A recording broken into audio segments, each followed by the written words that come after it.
Everybody আসসালামু আলাইকুম, কেমন আছেন সবাই? আলহামদুলিল্লাহ আমি ভালো আছি। তো আপনাদের মাঝে নতুন একটা রেসিপি নিয়ে আসলাম, আপনার গুলাইয়া মাছ। তো আমি আগে ভাবতাম কি ট্যাংরা মাছ মানে বুজুরি মাছ বড় হয়ে ট্যাংরা মাছ হয়, আর ট্যাংরা মাছ বড় হয়ে গুলাইয়া মাছ হয়।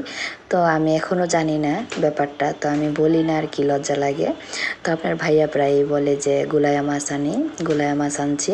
তো আমি ভাবি যে ট্যাংরা মাছটাই মনে বড় হয়ে গুলাইয়া মাছ হয়। তো এখনও আমি এটাই বলি। তো আসলে আমি প্রথমে মাছগুলো ভেজে নিলাম, ভেজে নিয়ে তারপরে আমি এখন তো টমেটোর সিজন, তো টমেটোটা না দিলে কেমন জানি লাগে, সেজন্য টমেটো দিয়ে আমি প্রত্যেকটা ভাজি দিই।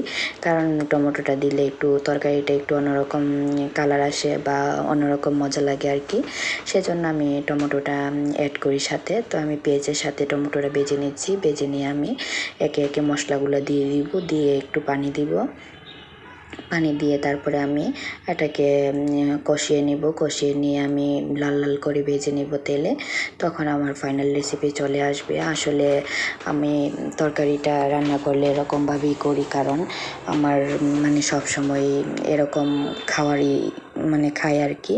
তো আমাদের ফ্যামিলিতে তো বুঝতেই পারতেছেন, তো আমার হাজব্যান্ড একাই, আর বাবু ভাই কিছুদিন যাবৎ আসতেছে না, কারণ উনি একটু অন্যদিকে চলে গেছে, বলতে অন্য মানে একটু ব্যস্ত হয়ে গেছে আর কি, সেজন্য। আর আমিও একটু ব্যস্ত হয়ে গেছি। আর একা একা রান্না করে খেতে কিন্তু ভালো লাগে না। বাবু ভাই যতদিন আসতো ততদিনই কিন্তু খাবার খেয়ে অনেকটা মজা লাগতো। আর বিশেষ করে বাবু ভাই বা অন্য কেউ বাসায় যদি মেহমান আসে, তাহলে যে কোনো খাবারই রান্না করি না কেন অনেক ভালো লাগে। আর বাসায় যদি মেহমান না থাকে বা আমি আর আপনার ভাইয়া যদি থাকি শুধু, তখন কিন্তু কোনো তরকারি রান্না করে মজা পাই না। কারণ আমার বাবার বাড়ির ফ্যামিলি অনেক বড় ফ্যামিলি, কারণ আমরা সবাই বাবার বাড়ির ফ্যামিলিতে যারা আসছি সবাই আপনার মানে অনেক মানুষ ছিলাম, কারণ আমরা বোনও অনেক ছিলাম, ভাইয়া ছিল। তো বাবা মা সব মিলিয়ে হুজুর থাকতো, সব মিলিয়ে অনেক মানুষ থাকতো। তো একটা তরকারি রান্না করার পরে অনেক মজা করে আমরা খাইতাম। আর আগের তরকারি তো কত মজা ছিল, সবজি বলেন আর মাছ বলেন। এখন তো আর সবজি মাছ দুটোটাই মজা না। তো বিশেষ করে আমি মনে করি যে একা খাওয়ার চাইতে ফ্যামিলি সবাই একসাথে থাকাটা অনেক ভালো। কারণ ফ্যামিলিতে যদি সবাই একসাথে থাকেন তাহলে কিন্তু অনেক কিছুর সাপোর্ট পাওয়া যায়। দেখেন আমি একা থাকি, আমি একাই রান্না করি, একাই সব কিছু করতে হয়। কারণ আমার হাজব্যান্ডও চাকরি করে, আমিও চাকরি করি, সেজন্য আমরা বাসায় এসে তেমন সময় পাই না যে কোনো বিষয়েই মানে আমরা তাড়াহুড়ো করে সব কিছু করতে হয়, কারণ কোনো কিছুতে সাপোর্ট পাই না, যেটা যেখানে রাখি ওইটা ওইখানেই থাকে।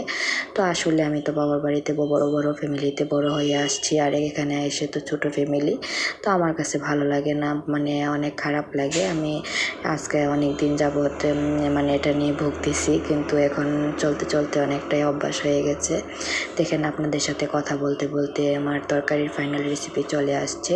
এই যে আমি এটাকে লাল লাল করে ভেজে নিব। আর আমার ভিডিওটা যদি ভালো লাগে অবশ্যই লাইক কমেন্ট শেয়ার করবেন এবং আমার জন্য দোয়া করবেন, আমাকে সাপোর্ট করবেন, যাতে আমি আপনাদের সামনে নতুন করে আরও নতুন নতুন ভিডিও নিয়ে আসতে পারি, রেসিপি নিয়ে আসতে পারি। যারা প্রবাসে থাকে তারা যাতে দেখে আবার আমার মতো তরকারি রান্না করতে পারে।